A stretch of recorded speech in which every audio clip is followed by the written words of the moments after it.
pleasant and popular vacation spots on the entire Pacific coast is the city of Santa Barbara.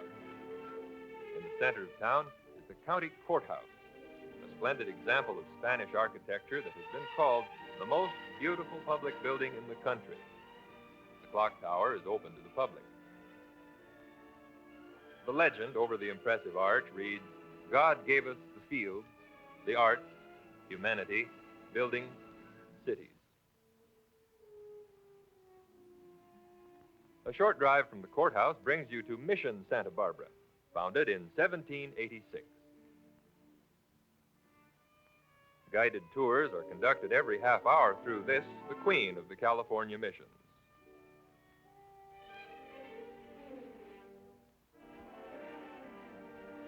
On special occasions, Indian dancers perform on the steps of the old mission.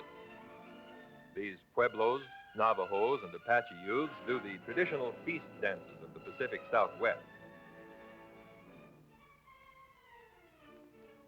Santa Barbara's most colorful shopping area is El Paseo, a cobblestone pathway lined with bookstores and gift shops.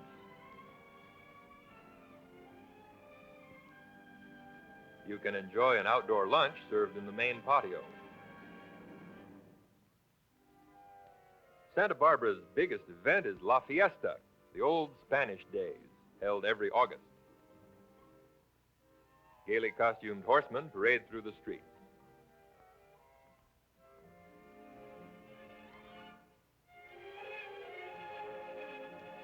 Songs, dances, and puppet shows entertain the children, and a Spanish marketplace is set up in the main plaza. For a scenic drive, you can tour through the Hope Ranch Estate, an elegant residential area bordering on picturesque Laguna Blanca.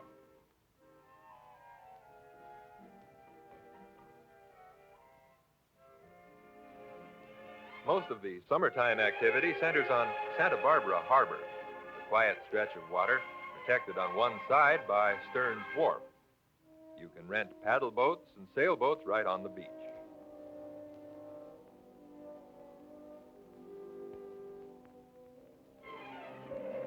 East of Santa Barbara, there are several beaches that are popular with surfers. The giant Moreton Bay fig tree, one of the largest trees on Earth. It was planted in 1877. A classic climate, rich Spanish heritage, and all the ingredients for an exciting vacation can be found in Santa Barbara, a pleasant setting for your next motor log wet. The mining town of Angels Camp sits right smack in the middle of California's mother lode country. Every year they have a great old time there with a bunch of frogs.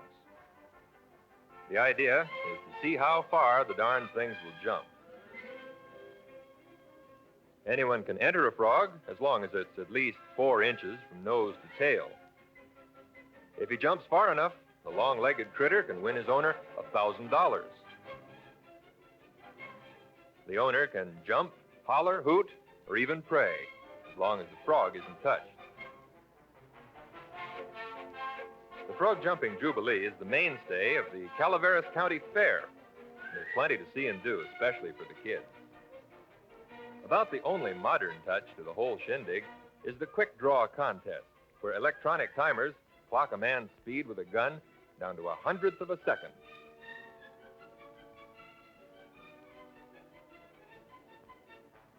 The whole thing got its start when Mark Twain wrote his famous story about the man who dumped buckshot down the throat of his rival's frog so the frog couldn't jump. Good jumpers are hard to find, but some of the winners in previous years have come from the marshes right alongside the fairgrounds. Mark Twain himself would approve of all the goings-on. Kids climb greased poles after money tacked on top.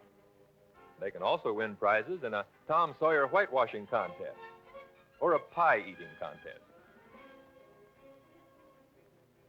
If you get tired of watching the frogs jump, there are lots of other things to see. There are banjo bands, old-time farm machinery in action, a sheep shearing contest, historical displays, and the like. Frogs from all over the world compete for the top money, and some of them are lively.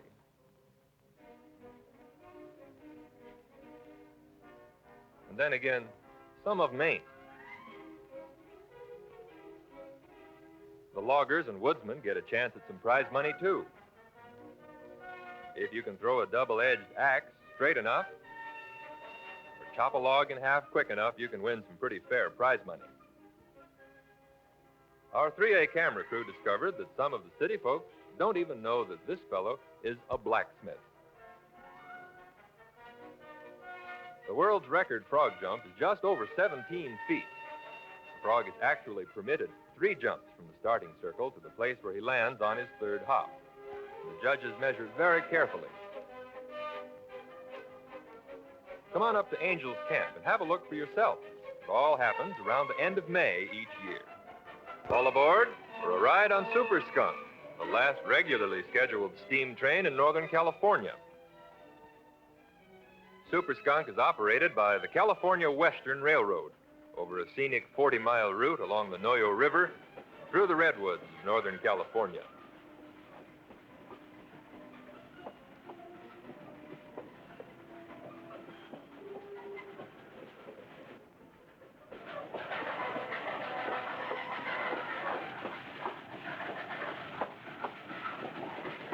Our 3A camera crew boarded the train at Fort Bragg, about 4 hours driving time north of San Francisco along the Pacific coast.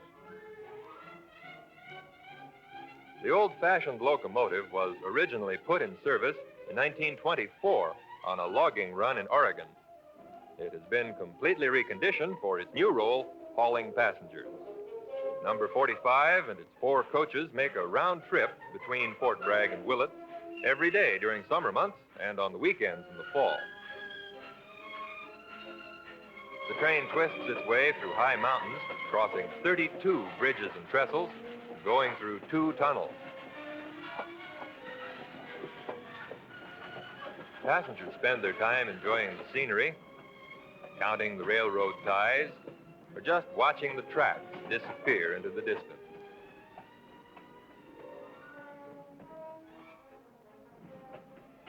Halfway along the route, the Super Skunk stops to let one of the regular skunk diesel cars go by. But the stop is a short one, and passengers are quickly loaded again to resume their journey.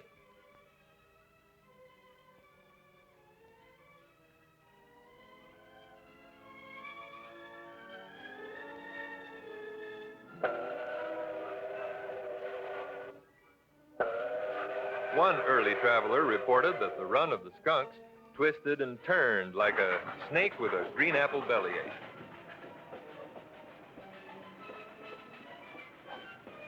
The end of the line is at Willits on Highway 101.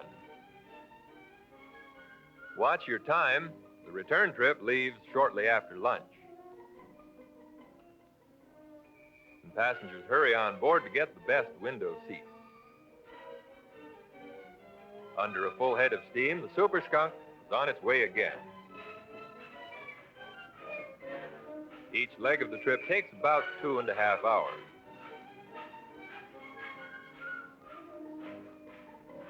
A ride on the Super Skunk, a nostalgic chapter to your motor log west.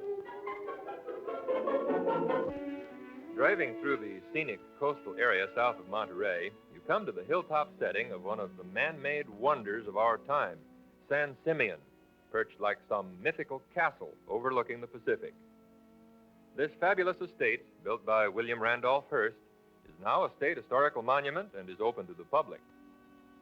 The main building is called the Casa Grande, the big house, and it has 100 rooms. Daily guided tours will take you through portions of the Casa Grande, out to the guest houses and into the gardens. Everywhere you look at San Simeon, you'll see classic statuary, some of it brought from Europe, and some of it made especially for Hearst by old world craftsmen here at San Simeon. It is estimated that Hearst spent $1 million a year collecting art and bringing over historic buildings piece by piece.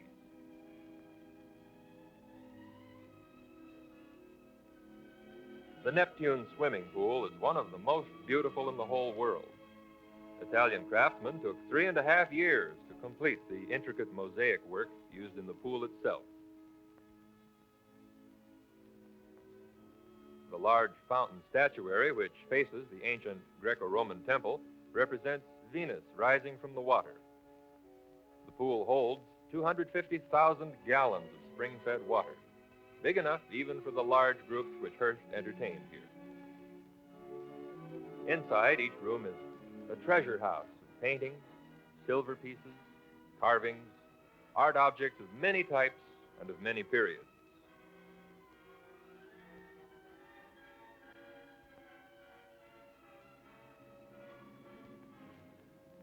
This rare French Gothic tapestry of a hunting scene is valued at $150,000.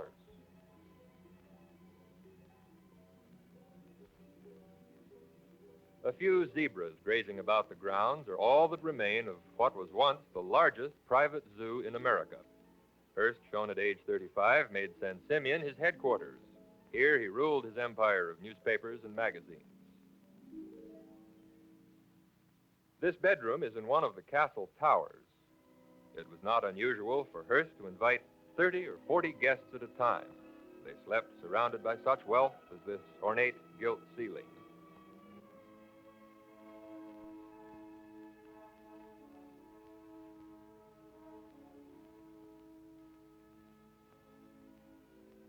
The Roman pool, located inside the Casa Grande, is 84 feet long. It was patterned after a 5th century mausoleum in Ravenna, Italy. Construction of Hearst Castle began in 1919 and continued until 1947. The architect was Julia Morgan, but she has stated that Hearst himself was the real architect, and she merely followed his instructions.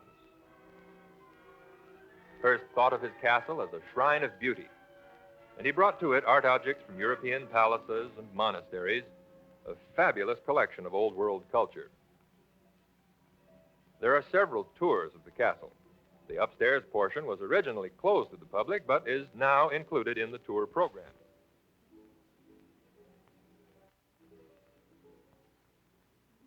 The ground where the castle now stands was originally a summer retreat where the Hearst family camped out.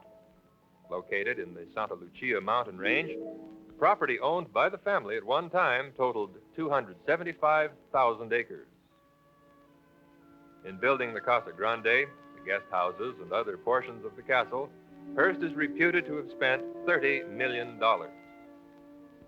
Hearst Castle and its vast storehouse of art treasures was a fascinating adventure for our 3A camera crew. We're sure it will be for you too.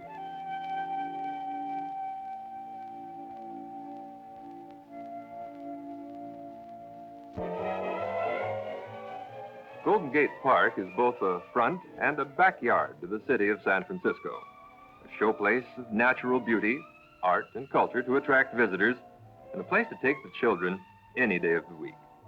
Playgrounds like this are located throughout more than 1,000 acres of trees, hills, flowers, and lakes.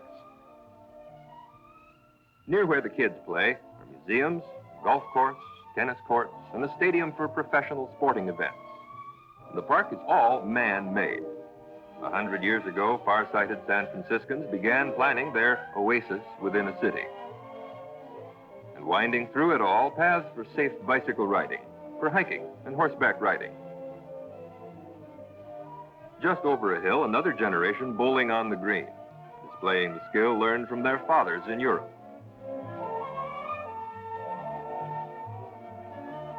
Much of the spirit of Golden Gate Park is serenity, a leisurely cruise in a rented boat on a lake that doubles as a water supply. The entire area was just sand dunes until years of planting turned it into a place for picnics and family fun. And there's space enough for roaming wildlife like buffalo or these elk. The children of San Francisco have inherited this great park thanks to a Scottish gardener named John McLaren. He spent most of his 96 years developing the park and collecting plants. He was especially fond of rhododendrons. This dell, named for McLaren, displays about 400 different varieties. The rhododendrons blossom in brilliant reds, pinks, and purples each April and May. Just a short walk across the mall, perhaps through a band concert on Sunday, the cherry blossoms of the Japanese tea garden. dating from the 1915 San Francisco International Exposition.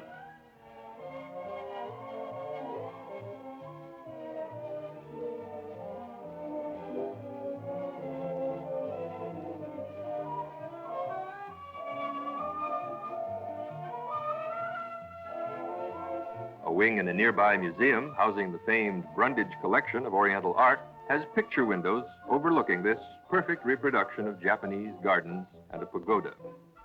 There's also a tea house that serves refreshments. A modern addition is the spacious Hall of Flowers, focal point for a collection of plants from every geographical corner of the world. And don't forget the nearby Museum of Natural History, the planetarium, art gallery, and the aquarium.